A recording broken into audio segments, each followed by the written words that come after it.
民党的立委罗志强早起到国民党中央党部来领表，要来选党主席。伊专工带立委齐卡心做伙去，讲伊若当选着党主席，会来动用着齐卡心。另外，前立委郑丽文甲孙文学校的总校长张亚中，嘛拢派代表去领表。好，再稍等一下，不好意思。好。提手机表单，国民党立委罗志强面对镜头笑甲真欢喜。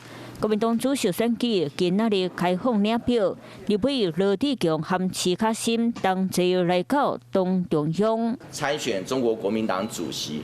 这不是我一个人的决定，我们整个中华民国民主最前线的战场就在立法院，所以应该由立法院的我们这一群兄弟姐妹同袍们，来去承担国民党领航的大任。除了罗志强之外，包括前立委郑丽文和孙文学校总校长张亚中，嘛抢伫咧登记第一天派代表领表。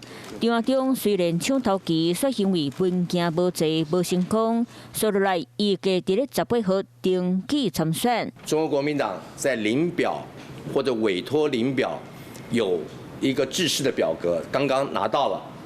这个制式的表格我们会加以补正。民调当然是参考之一了啊，民调不是只是打个1000通电话的民调，他可能还是会去问地方的地方的领袖啊、地方的派系啊那他跟他们都很熟了所以我是想说他可能会做个综合考虑了。那目前党内互相关的个前台北市长许良斌和战斗男领袖赵少康，两人目前嘛当伫咧表民调会朝一个人出来选。